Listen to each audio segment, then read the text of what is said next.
Tere, try naman natin tong magic chess. Go. Start agad.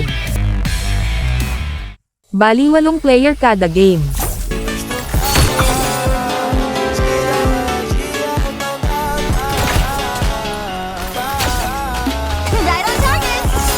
Unang round, minions agad tumuntun.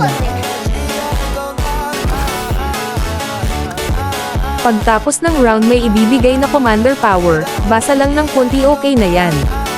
May spell na ibibigay, tapos pili ko lang kung saan mo lalagay, syempre purify yan, malamang kay Kula mo ibibigay. Pwede mo rin ibinta ang di mo kailangan, pera din yan.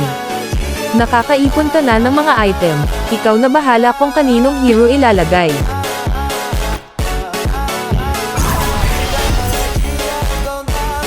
Pwede mo na silang hayaan.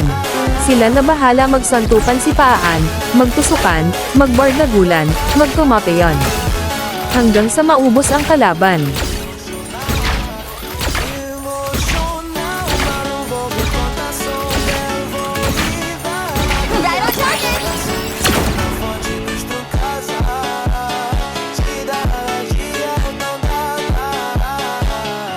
Parang ganun lang natalo mo na ang kalaban, basic pa kalaban kasi bagong player pa lang ako.